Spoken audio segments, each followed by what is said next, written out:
Good morning student. +2 political science का हमारा भाग 2 का लेसन है समकालीन दक्षिण एशिया।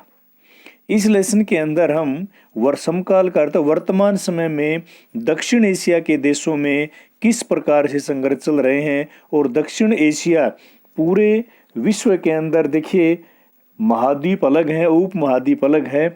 इसको हम दक्षिण एशिया को दूसरे भागों में हम भारतीय उप महाद्वीप भी कहते हैं, क्योंकि भारत का जो ज्योग्राफिकल एरिया है वो इस प्रकार का है और इसके जो देश आसपास के हैं वो सब आपस में एक दूसरे से जुड़े हुए हैं, व्यापारिक रूप से, धार्मिक रूप से और सांस्कृतिक रूप से। इसलिए इसको उप महाद्वीप यानी भारतीय उप महाद्वीप भी कहा जाता है और इसको हम बोलते हैं दक्षिण एशिया। दक्षिण एशिया में सबसे बड़ा देश है भारत, उसके बाद पाकिस्तान, नेपाल, भूटान, बांग्लादेश, म्यांमार, श्रीलंका और मालदीव। और इसके अलावा अफगानिस्तान को भी दक्षिण एशिया में शामिल कर लिया गया था, लेकिन हाल ही में 5-4 महीने पहले वहां पर आतंकवादियों का जो शासन हुआ उसके बाद दक्षिण एशिया की जो मीटिंग हो रही है उनके अंदर उनको ज़्यादा अहमियत नहीं दी गई है। अब देखिए कि दक्षिण एशिया है क्या। अब देखिए इसमें पहले बॉक्स के अंदर दिया गया है कि दक्षिण एशिया के देशों में कुछ ऐसी विशेषताओं की पहचान करें जो इस क्षेत्र के देशों में तो समान रूप से लागू होती हैं, परंतु पश्चिम एशिया अथवा दक्षिणी पूर्व एशिया के देशों पर लागू नहीं होती हैं। दक्षिण पूर्व एशिया में आते हैं आपके जापान है, चीन है, ताइवान है, इंडोनेशिया है, कोरिया है, वो देश शामिल हैं। और पश्चिम एशिया में जो अरब कंट्री जिसको हम बोलते हैं मुस्लिम देश हैं, ओपेक यानी जो तेल उत्पादक है, ईरान है, इराक है, कजाकिस्तान है, उज्बेकिस्तान है, तुर्कमेनिस्तान है, यूएई है, कुवैत है, ये सारे देश पश्चिम एशिया में आते हैं और हम हैं दक्षिणी एशिया में। देखिए भारत और पाकिस्तान के बीच क्रिकेट कितना महत्वपूर्ण होता है यह हम बखूबी जानते हैं। हमने ये भी देखा है क्रिकेट मैच देखने के लिए पाकिस्तानी अथवा भारतीय फैंस जब एक दूसरे के देशों में पहुंचते हैं तो उनका बड़ा आदर सत्कार होता है। यही हाल दक्षिण एशियाई मामलों का भी है। ये एक ऐसा क्षेत्र है जहाँ सद्भाव और शत्रुता, आशा और निराशा तथा पारस्परिक शंका और विश्वास ये हमेशा बने रहते हैं। शुरुआत में हमें बुनियादी सवालों से करते हैं। भूटान, भारत, मालदीव, नेपाल, पाकिस्तान और श्रीलंका को इंगित करने के लिए दक्षिण एशिया पद का दुरुपयोग किया जाता। देखिए ये जो हमारे देश हैं, विशाल हिमालय पर्वत की श्रृंखला, दक्षिण का हिंद महासागर, पश्चिम का अरब सागर, पूर्व में मौजूद बंगाली खाड़ी से है इलाका एक विशिष्ट भौगोलिक परिस्थितियों से जुड़ा हुआ है। चीन इस क्षेत्र का प्रमुख देश है, लेकिन चीन को दक्षिण एशिया का नहीं माना जाता। इस अध्याय में दक्षिण एशिया पद का इस्तेमाल संयुक्त 7 देशों के लिए करेंगे और इस तरह परिभाषित दक्षिण एशिया हर अर्थ में विभिन्नताओं से भरा पूरा इलाका है। दक्षिण एशिया के विभिन्न देशों में एक सी राजनीतिक प्रणाली नहीं है।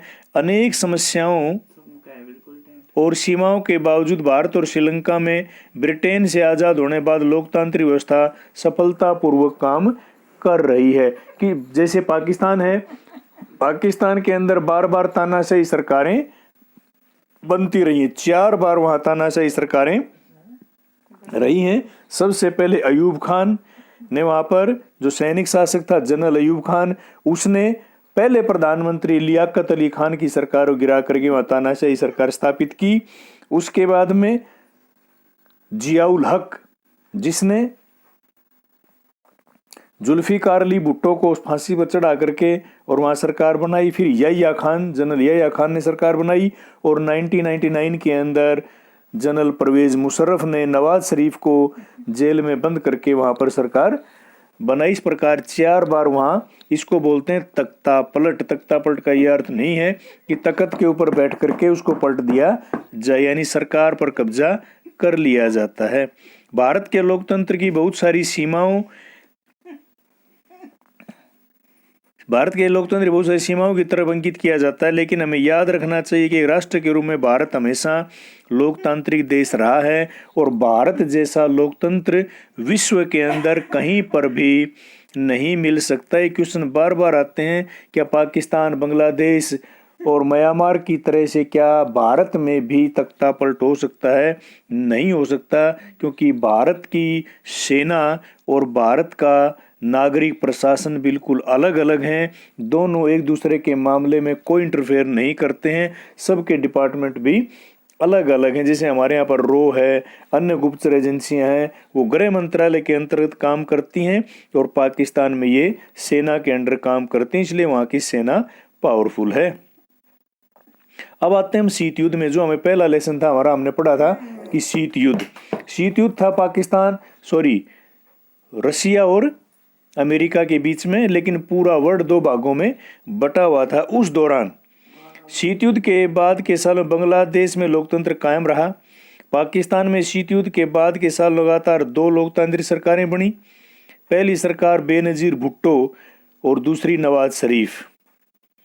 अब शीत युद्ध चला था 1945 से लेकर के 90 तक, लेकिन इसके बाद 1999 में पाकिस्तान में सैनिक तख्तापलट हुआ और 2008 में फिर से यहाँ लोकतांत्रिक शासन स्थापित। 99 से 2008 तक वहाँ लगातार परवेज मुशर्रफ की सरकार रही। 2006 तक नेपाल में संवैधानिक लोकतंत्र था और इस बात का खतरा बना हुआ था कि राजा अपने हाथ में कार्यपालिक शक्तियाँ ले लेगा, और 2008 में राजतंत्र खत्म किया गया और नेपाल एक लोकतांत्रिक गणराज्य के रूप में उभरा।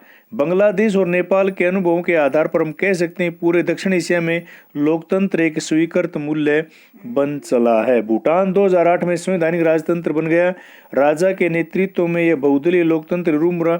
दूसरा द्वीपीय देश है मालदीव, जो 1968 तक संतलत था। संतलत बोलते हैं मुगल सल्तनत, यानी जहाँ पर मुगलों का शासन था या मुसलमानों के जो देश हैं उसको कहा जाता है संतलत। हमारे देश में भी हम इतिहास में पढ़ते हैं संतलत काल, वो आप इतिहास की बुक के अंदर आप पढ़ेंगे संतलत काल में, वो हम पॉलिटिकल साइंस के अंदर नहीं पढ़ेंगे। 1968 में यह गणतंत्र बना और शासन अध्यक्षतात्मक प्रणाली अपनाई गई।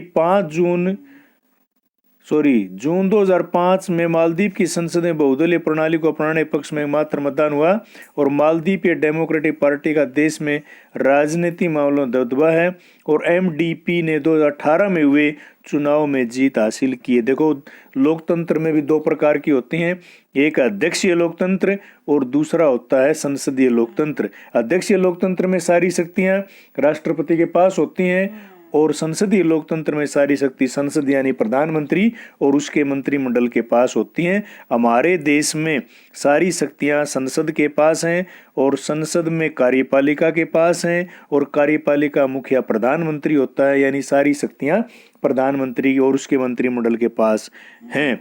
अमेरिका में, रूस में और चाइना में सारी शक्तियां